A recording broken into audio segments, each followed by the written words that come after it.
President Trump delivered remarks earlier today on judicial nominations from the diplomatic reception room of the White House. This runs 15 minutes.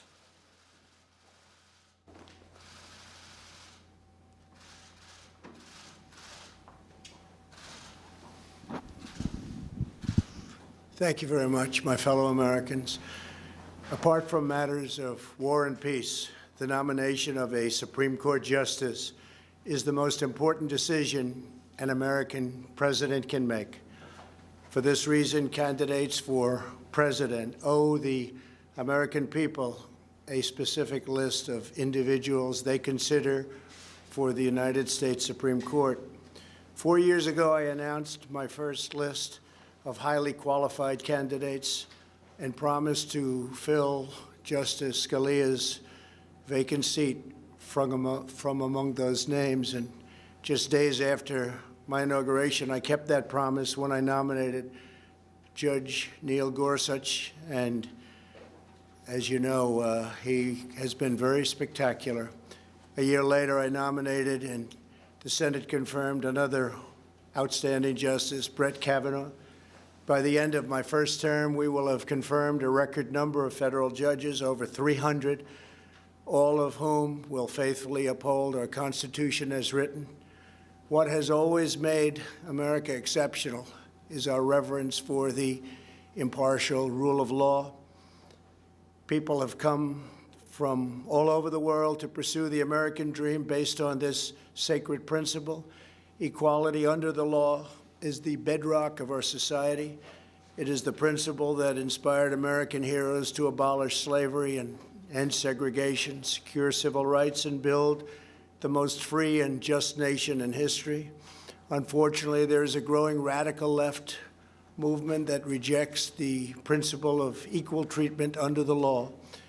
If this extreme movement is granted a majority on the Supreme Court, it will fundamentally transform America without a single vote of Congress.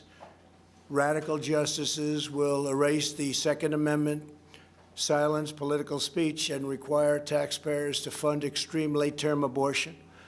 They will give unelected bureaucrats the power to destroy millions of American jobs. They will remove the words "under God" from the Pledge of Allegiance.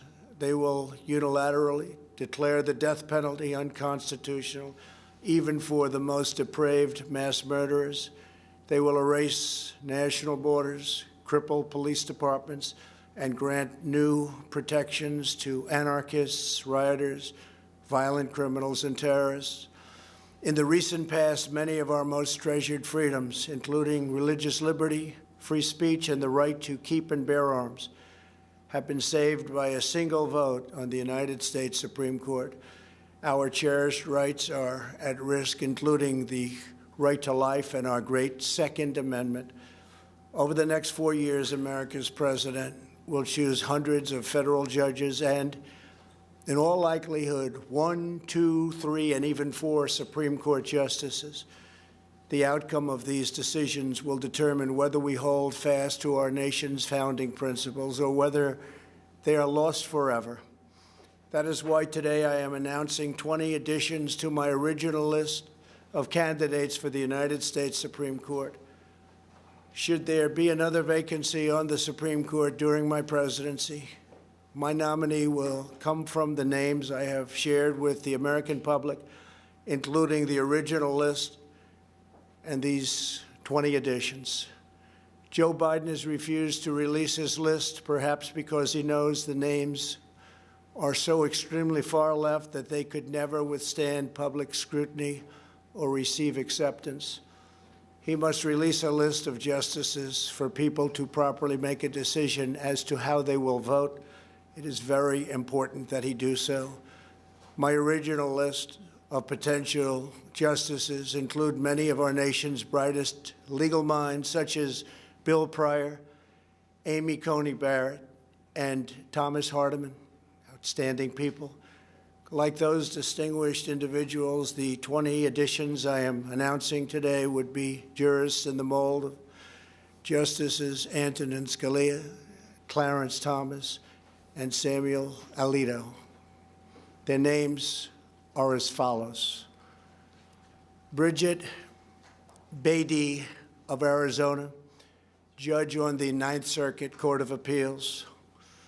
Daniel Cameron of Kentucky, Attorney General of the Commonwealth of Kentucky. Paul Clement of Virginia, former Solicitor General of the United States. Senator Tom Cotton of Arkansas. Senator Ted Cruz of Texas. Stuart Kyle Duncan of Louisiana, judge on the Fifth Circuit Court of Appeals. Stephen Engel of the District of Columbia, Assistant Attorney General for the Office of Legal Counsel at the Department of Justice. Noel Francisco, former Solicitor General of the United States. Senator Josh Hawley of Missouri. James Ho of Texas, judge on the Fifth Circuit Court of Appeals. Gregory Katsas of Virginia, judge on the District of Columbia Circuit Court of Appeals. Barbara Lugoa of Florida, judge on the 11th Circuit Court of Appeals. Christopher Landau of Maryland, United States Ambassador to Mexico. Carlos Muniz of Florida, Justice on the Supreme Court of Florida. Martha Packold of Illinois, Judge on the District Court for the Northern District of Illinois. Peter Phipps of Pennsylvania, Judge on the Third Circuit Court of Appeals. Sarah Pitlick of Missouri, Judge on the District Court for the Eastern District of Missouri. Allison Jones Rushing of North Carolina, Judge on the Fourth Circuit Court of Appeals. Kate Todd of Virginia, Deputy Assistant to the President and Deputy Counsel to the President. Lawrence Van Dyke of Nevada, Judge on the Ninth Circuit Court of Appeals. Every one of these individuals will ensure equal justice, equal treatment, and equal rights for citizens of every race, color, religion, and creed. Together, we will defend our righteous heritage and preserve our magnificent American way of life. Thank you. God bless America. Thank you very much. Thank you. Does anybody have any questions on the judges? Please. Anybody on the judges? Excuse me. Any questions? They're outstanding people, very important decision. Very important that Joe Biden put up potential nominees. I think it's a very important thing for our country that he do that. Okay, please go ahead. Do you have a question?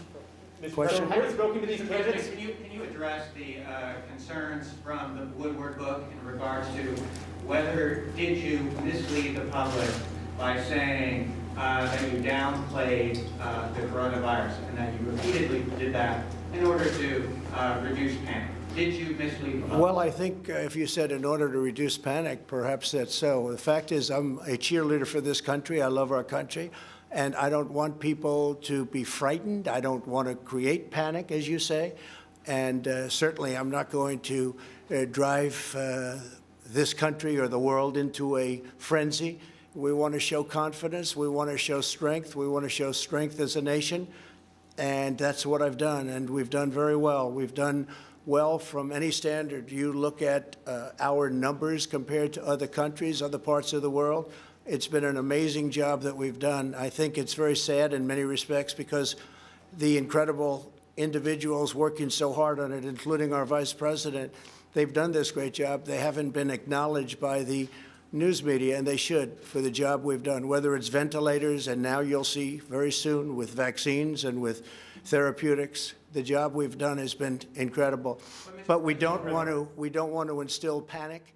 We don't want to jump up and down and start shouting that we have a problem that is a tremendous problem, scare everybody. And I'll tell you the other thing, we immediately started buying all over the world. We started buying masks and gowns and everything else, and we don't want to cause pricing to go up to a level that becomes almost unaffordable. So, yeah, in that sense, I agree with it. Yeah, please. how do you reassure the American public going forward that they can trust what you're saying? Well, I think that's really a big part of trust. We have to have leadership. We have to show leadership. And the last thing you want to do is create a panic in the country. This was a horrible thing. It was sent to us by China. Should not have happened, should never have happened. This is a disgusting, terrible situation that was foisted upon us. And we have to show, we just don't want to use, the best word is panic. We don't want to have to show panic. We're not going to show panic. And that's exactly what I did. And I was very open, whether it's to Woodward or anybody else. It's just another political hit job. But whether it was Woodward or anybody else, you cannot show a sense of panic, or you're going to have bigger problems than you ever had before. Please. Respectfully, sir, your comments amounted to more than trying to reduce panic. So on February 7th, I told Woodward, it's more deadly than your strenuous flu. Go ahead, please. Mr. President, don't you think if you were more forthright with the American people, more lives could have been saved? Do you take responsibility at all for some of the 200,000 deaths that we've had? So I think if we didn't do what we did, we would have had millions of people die. We closed up our country. We closed it up very, very quickly, very effectively. We did a job. We learned about this horrible disease, along with the rest of the world, which had to learn about it. And then we opened it up, and now we know the vulnerable. We know who it attacks, who it's so vicious against. And I think we've done, from every standpoint, a incredible job. We shouldn't have lost anybody. Nobody should have lost. China released something that they shouldn't have been allowed to they should not have released. It came out of China.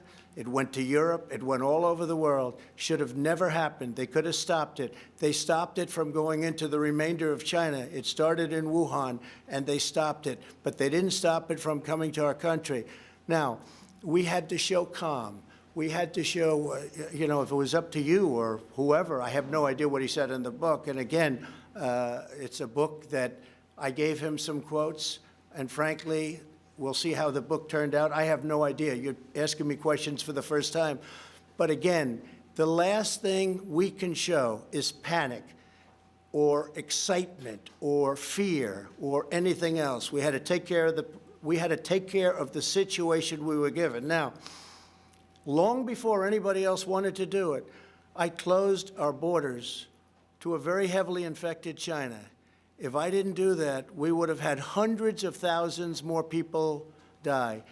Dr. Fauci said it. Many people said it. It was a great decision. It was a decision I made, and I had to make. It was a decision that a lot of people thought I was wrong. Nancy Pelosi said I was wrong. Joe Biden said I was wrong. They all came back, and they said it was the right decision. And I was way early. That was in January, the end of January I did that. So that was a very good thing we did. Otherwise, we would have had hundreds of thousands more. But if we didn't close the country, we would have been talking about millions of people instead of the numbers that we have right now. You mentioned that you were trying to avoid price gouging, but you mentioned to Bob Woodward that you recognize that this virus spread through the air on February 7th. You didn't begin Project Airbridge until March. You didn't use the Defense Production Act until March. You didn't start ramping up ventilator production until March. You didn't really think it was going to be to the point where it was. All of a sudden, the world was infected. The entire world was infected. Everyone was scrambling around looking where to buy face masks and all of the other things. We've opened up factories. We've had tremendous success with face masks and with shields and with the ventilators. We're now supplying the rest of the world. We have all the ventilators we can use. And remember this, the ventilators were very important. Not one person that needed a ventilator didn't get it. And these are very complex, expensive machines to make. We opened up something like hadn't been done since the Second World War. We've done an incredible job, but we don't want to run around screaming, shouting, oh, look at this, look at this. We have to show leadership. And leadership is all about confidence. And confidence is confidence in our country. And our people have been great. We've been put through a lot by China, by releasing this, by having this come here. We were put through a lot. They could have done something about it, and they chose not to. I am very honored to have presented to you today a list of 20 incredible people, and we will talk later. I'm sure we'll be meeting later in the day. Thank you very much. Thank you.